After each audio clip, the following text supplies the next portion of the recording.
안녕하십니까. 황태순TV의 황태순입니다. 2020년 10월 16일 금요일 오후입니다. 조금 전 보니까 아주 해괴한 일이 벌어졌습니다. 북한의 그 대남 선전 매체인 우리민족끼리가 이례적으로 윤석열 검찰총장을 흔한 얘기로 비난하고 조지고 나왔습니다. 아주 이례적인 일이죠. 그렇다고 무슨 윤석열 검찰총장이 예전에 안기부장이나 중앙정보부장도 아니고 국방부 장관도 아니고, 그런데 왜 갑자기 뜬금없이 북한이 윤석열 검찰총장을 맹비난하고 나왔을까? 이와 같이 해괴한 일이 벌어질 때는 그 배경을 봐야 됩니다. 북한 대남 선전 매체 그냥 간단하게 그냥 심심하다고 우리나라 대한민국 검찰총장을 비난하고 하지는 않습니다. 특히 우리 민족끼리는 아시겠습니다만은 북한의 통전부라고 있죠. 그건 노동당의 통전부, 대남 선동 공작을 총괄하는 통전부의 또 대외 다른 모습이 조평통입니다. 조평통의 산하기관으로서 주로 대남에 좀 모략하고 대남 맹비난하는 매체가 바로 우리민족끼리입니다. 근데 우리민족끼리가 아주 이례적으로 오늘 조금 전에 윤석열 검찰총장을 비난하고 나선 겁니다. 요전이 이렇습니다. 북한은 윤석열에게 손발 다 잘리운 허수아비 검찰개혁에 도전하더니, 별로 길지 않습니다. 기사는. 그러니까 한번 읽어드리고 그걸 갖다 배경, 왜 북한이 갑자기 윤석열 검찰총장을 맹비난하고 나왔을까 한번 짚어보도록 하겠습니다. 오늘 윤석열 검찰총장에 대해서 명색만 검찰총장이지 실은 손발이 다 잘린 유명무실한 존재, 허수아비 신세가 됐다.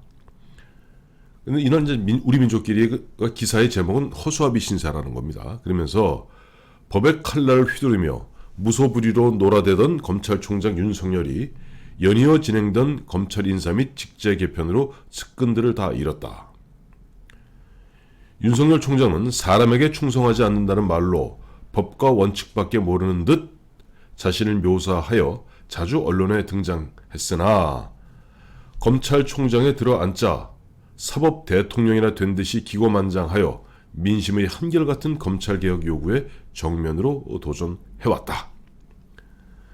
살아있는 권력에 대한 수사를 떠들며 사법개혁 조치들이 취해지지 못하게 가로막아 나섰는가 하면 검찰개혁 반대의 사활적 이해관계를 걸고 있는 보수 패당에게는 음으로 양으로 막힌 숨길을 열어주고 보호해 주었다. 무모하게 날치며 민심을 짓밟으려 한 윤석열의 어리석은 망동의 결과가 수석이 잘려 나간 것만으로 끝날 것 같지 않다는 것이 내외 여론에 일치된 평가다. 거의 저주죠. 제 뒤에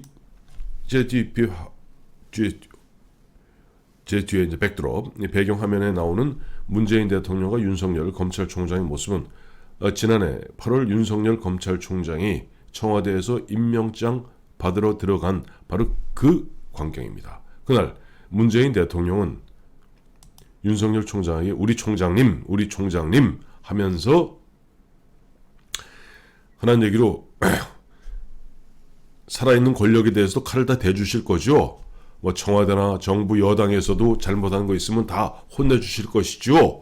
라고 참 블랙 코미디를 펼쳤던 바로 그날입니다. 그런데 왜 북한이 뜬금없이 갑자기 윤석열 검찰총장을 갖다가 저격하고 나섰을까? 최근에 사실 아까 굳이 우리 민족끼리 이야기하지 않더라도 추미애 법무장관 임명되고 추미애 법무장관이 마구 무소불위의 권력의 칼자루를 휘두르는 통에 윤석열 검찰총장이 손발 다 잘리운 허수아비 신세 되었다는 것은 온 천하가 알고 있는 이야기입니다. 그런데 지난 8개월, 9개월 동안 윤석열 검찰총장에 대해서 그렇다고 해서 아이고 감히 이런 얘기 하지 않았던 북한이, 그것도 조평통 산하의 우리 민족끼리가, 조평통은 곧 이렇게 돌리면 바로 통전부입니다. 통전부고 노동당 직할이니까 노동당에서 왜 윤석열 검찰총장에 대해서 이렇게 관심을 갖게 되었을까? 저는 오늘 그 허수아비 신세라는 그 제목 기사에 계속 보면은 윤석열 검찰총장이 검찰개혁 요구에 정면으로 도전하고 있고, 검찰개혁에 도전하는 또 하나의 세력이 보수패당이다. 이렇게 보시면 서서히 그림이 잡힐 것 같습니다. 최근에 보니까 윤석열 검찰총장이 옵티머스 사건 터지면서 조금 기운을 차린 듯해요. 그래서 보면 이성윤 중앙지검장이 지휘하고 있고, 그야말로 어떻게 유야무야 막으려 하는 이런 분위기를 갖다가 윤석열 검찰총장은 이것은 단순히 이른바 대형 금융 사기 사건이 아니라 권력형 게이트에, 즉 권력형 부정부패, 권력형 게이트의 냄새가 물씬 풍기고 있다는 그런 심증을 갖다가 갖고 있는 것 같습니다. 그러다 보니까 이성윤 씨가 적당히 하려는 부분에 대해서 그러지 마라. 이건 진짜 그야말로 검찰의 명운을 걸고 해야 된다. 수사검사도 10명으로 추가 배치하라.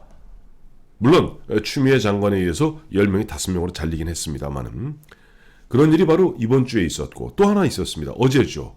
어제가 10월 15일이고 어제가 4.15 총선 치른 지 6개월 되는 날입니다. 즉 이른바 검찰의 선거 관련 사범의 공소시효가 만료되는 날이기도 합니다. 어제가 지나고 오늘부터는 설사 4.15 선거와 관련된 선거 부정의 혐의가 있다 하더라도 기소할 수가 없습니다. 그런데 어제 뭘 했죠? 윤석열 검찰총장, 이성윤 중앙지검장이 반대하는 것을 꺾고 최강욱 열린민주당 당대표 의원이죠, 현역에 대해서 선거법 위반 혐의로 기소했습니다. 강하게 밀어붙였죠. 서울중앙지검장 이성윤 씨는 반대하는데 윤석열 검찰총장이 강하게 밀어붙였습니다. 자, 이어지 윤석열 검찰총장이 스멀스멀 살아나는 듯 하니까 문재인 대통령이 입만 열면 얘기했던 검찰개혁, 그 다음에 조국 법무장관을 갖다 앉혀서 검찰 힘 빼기 위한 검찰개혁, 추미애 지금 법무장관이 검찰개혁을 완수하겠다 하고 지금 보면 발부둥 치고 있는 이런 모습, 거기다 아직도 지금 국민의힘 주호영 원내대표의 어떻게 보면 아주 교묘한 방어죠. 아주 영리한 방어로 지금 올 7월 달에 출범하기로 되어 있었던 공수처가 출범 못하고 있습니다. 이러한 것들을 갖다 도합 합치면은 결국 문재인 정부, 조국 법무장관, 추미애 법무장관들이 추진하고자 하는 검찰개혁은 북한이 원하고 있는 것이라는 것에 우리가 추론할 수 있습니다. 그러니까 문재인 대통령, 문재인 정부에서 조국 법무장관을 시켜서 원래 그 전에 앞서 조국 장관 전 장관은 그 문재인 대통령이 요구했던 검찰개혁에 대해서 미온적했거든요. 그런데 박상기 법무장관이죠. 조국이 하려다가 결국 자기 딸 문제, 또 정경심 교수 문제 등등으로 중간에 37일 만에 낙마하고, 그 다음에 막무가내 추미애가 막 밀어붙이고 있습니다만은 뭔가 이즘 옵티머스 사건 터지고 뭔가 뒤숭숭한 가운데 검찰개혁의 추동력이 생기지 않고 있습니다. 자기들이 얘기하는 검찰개혁이죠. 거기다 지금 공수처 출범도 쉽지 않고, 즉 그들이 문재인 정부가 얘기하는 검찰개혁이 지지부진한 데 대해서 뭔가 아니다, 지금 힘을 더 내어서 그걸 밀어붙여야 된다고 지금 부채질하고 있는 게 북한인 겁니다. 그리고 윤석열 검찰총장은 아시겠습니다만 본인은 사람에게 충성하지 않는다. 그건 무슨 얘기냐니까 어떤 정치적 이해관계로 박근혜 대통령한테도 충성하지 않고 문재인 대통령도 충성하지 않고, 좋게 이야기하면은 자기 이야기들 헌법주의자고, 조금 삐딱하게 얘기하면 윤석열 씨는 어떻게 보면 단순한 검사 우선주의자입니다. 그러니까 검찰의 이익을 갖다 보호하기 위해서 보면 다른 어떤 권력에 대해서도 좀 우습게 하는 그런 검찰 우선주의자, 검사 우선주의자, 검찰주의자인데, 어쨌든 윤석열이 기본적 그런 시각을 갖고 있고, 옵티머스 사건에 대해서도 좀 관심을 깊이 갖고 있고, 최강욱도 밀어붙이고, 이런 가운데 그런 사람들이 최강욱이라 황희석이나 또 이런 등등의 사람들, 문재인 대통령의 수하들이 밀어붙이려 했던 검찰개혁의 본질이 뭡니까? 검찰을 유명무실하게 만들고 한마디로. 다음에 지금 박지원 씨가 원장으로 있는 국가정보원을 갖다가 허수아비로 만들고, 그 다음에 만만하게 갖고 놀기 쉬운 경찰한테 모든 힘을 몰아주어서 거기서 한번 어떻게 해보자는 것이 지금 법무검찰개혁, 이른바 권력기관 개편, 권력기관, 그러니까 3대 기관이죠. 국정원, 검찰, 경찰. 그 권력기관 구조조정, 권력기관 구조 개편, 권력기관 개혁의 본질이 바로 거기에 있는 겁니다. 전문성 갖고 있는 국정원을 갖다 유명무실하게 시키고, 그리고 나름대로 소신을 갖고 그런 권력형 부정이라든가, 그 다음에 보면 아주 고도의 공안 사범 같은 경우를 갖다 낚아챘던 검찰을 무력화시키는 것이 지금 보면 문재인 정부, 문재인 청와대에서, 문재인 법무부에서 추진하고 있는 검찰개혁의 본질이죠. 그렇기 때문에 지금 빨리 윤석열이 다시 스멀스멀 살아난다. 야야 조심해라. 야 윤석열이가 안 된다. 그리고 좀 너 문재인 대통령, 그리고 추미애, 최강욱이 정신 바싹 차리고 검찰개혁 완수해야 될 거 아니야.